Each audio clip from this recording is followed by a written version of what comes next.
Welcome. This is a series of videos to inform the public regarding the truth of history entitled Lies About the Formation of the United States of America. This is lesson number 8, The Con, September 20, 1787, written by the Union States Assembly historian, and the videos presented by Union States Assembly. This information can also be found on the Union States Assembly website at www.unionstatesassembly.org.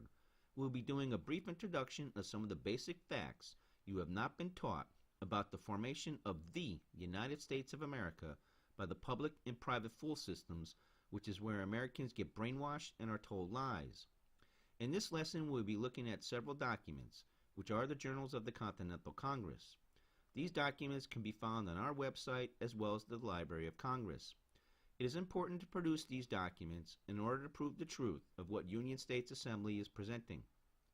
Without such, this could be just another one of those internet speculation videos which many people believe as being true but provide no proof of such claims. Let's get started. On September 20, 1787, Congress receives the work of the Conventioneers tasked with revising the Articles of Confederation and Perpetual Union as per the Congressional Resolution of February 21, 1787. Congress was very busy at this time. It did not get to officially review the documents in session until September 27. What Congress did receive from the convention was the new Constitution, a letter from the Conventioneers, and a letter from George Washington, President of that convention. We need not look at the contents of the new Constitution, as it is irrelevant in our discussion. Therefore, let's look at the letters.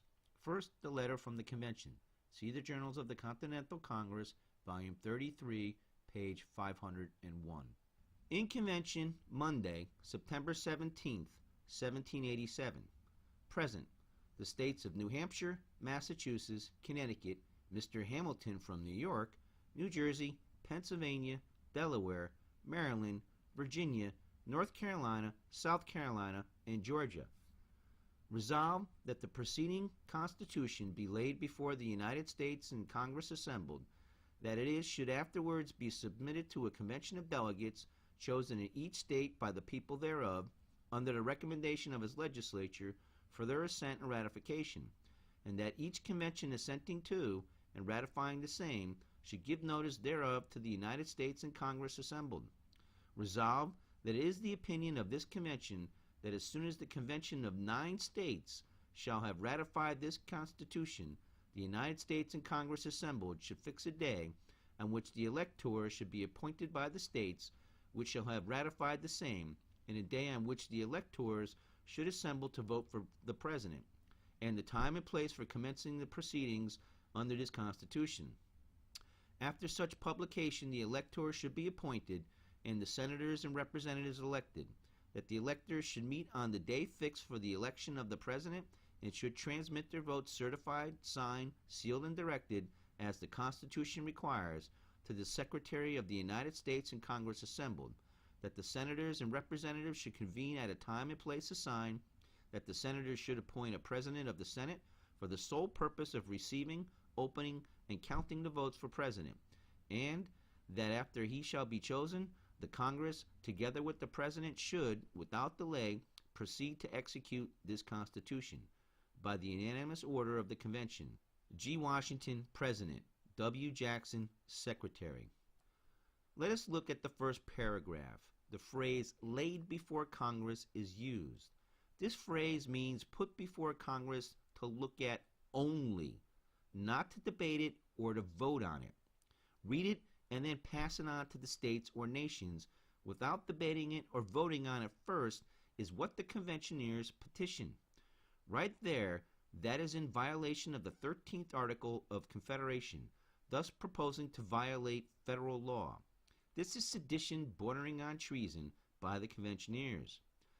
Let us look at the resolution portion of the letter. The Conventioneers propose that only 9 of the 13 are required to ratify and pass the new Constitution. Again, this violates Article 13 of the Confederation. Sedition and treason are afoot by the people from this convention. Let us now look at the personal appeal made by George Washington, the president of that convention. See the Journals of the Continental Congress, Volume 33, page 502. In Convention, Monday, September 17th, 1787.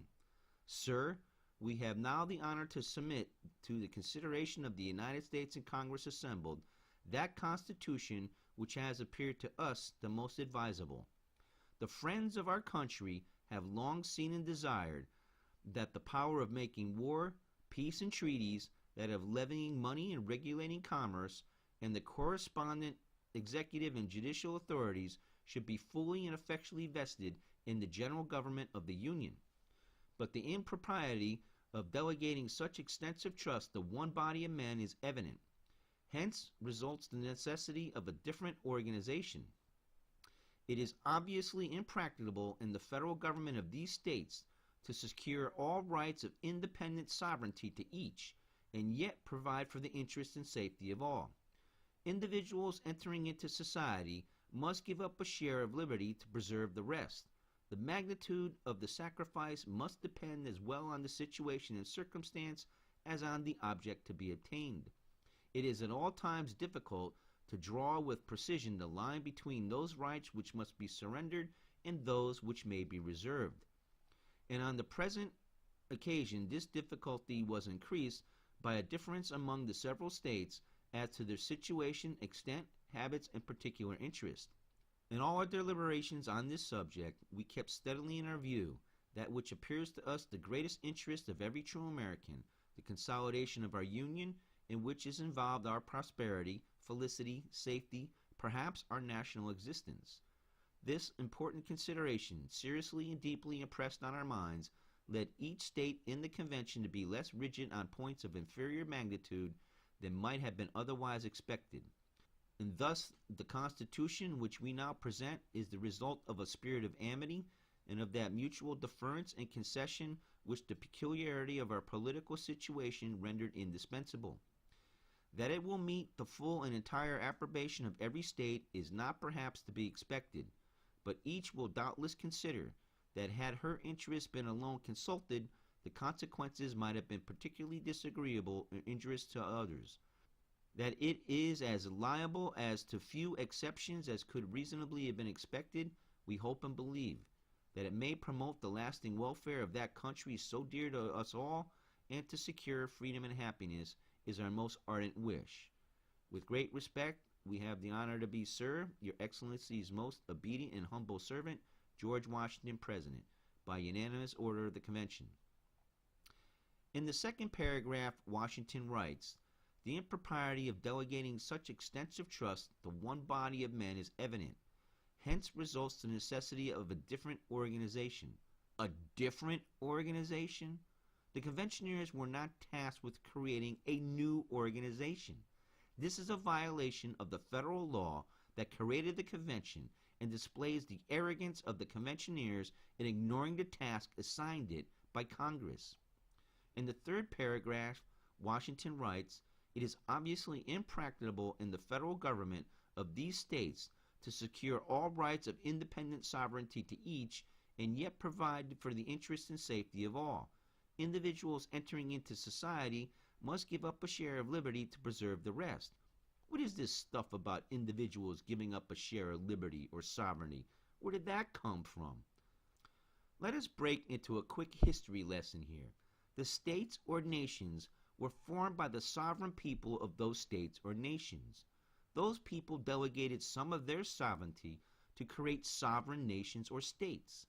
It was the sovereign nations or states that created the Confederation. The Articles of Confederation and Perpetual Union is the law form of the Confederation and applies to the nations or states, not the people thereof. The people already had their law forms with each of the respective states. Now back to the dissection of what Washington wrote in once.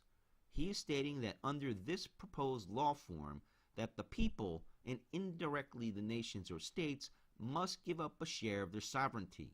This is not the current situation under the current federal constitution, the Articles of Confederation and Perpetual Union.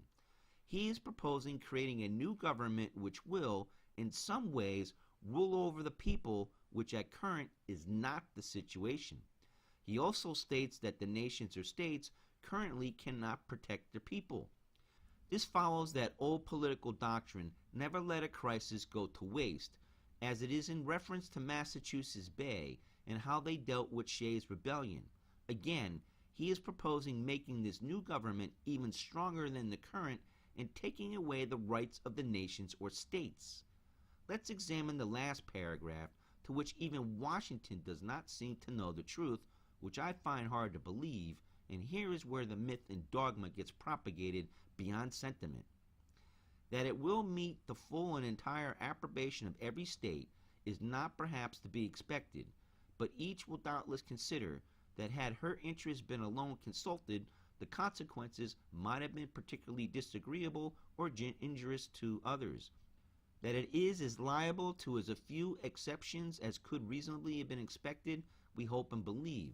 That it may promote the lasting welfare of that country so dear to us all, and secure her freedom and happiness, is our most ardent wish.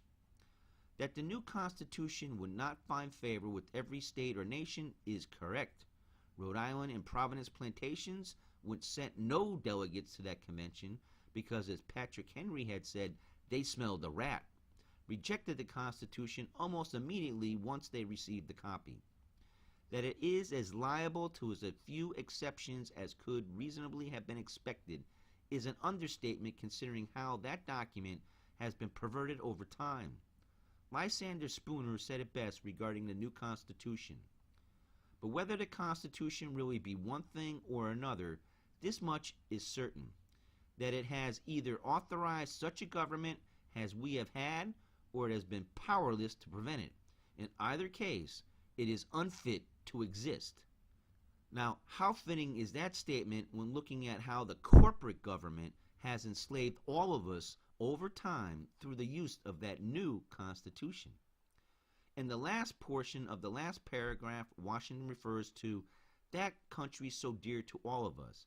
Is he referring to Virginia, his country? Is he referring to something that does not exist in actuality, but may be sentiment, meaning all 13 nations or states formed as one nation? Since he is not here to ask, one can only speculate. Far too many times Washington has received letters for Congress that states, in quotes, "These United States," end quotes, lowercase u, uppercase s, or, in quotes, "These United States," end quotes, uppercase u, uppercase s, etc., etc. No matter how you slice it, the word "these" is plural. For him to not know there was not a singular nation or country that was formed, I find unbelievable. No, I think Washington had ulterior motives involved. Remember, he was a high-ranking Freemason. Benjamin Franklin, the highest-ranking Freemason in North America, was also present at that convention. Who knows what the two of them and other Freemasons might have conversed about according to the Masonic teachings or future plans while creating that monstrosity of a document in proposed law form.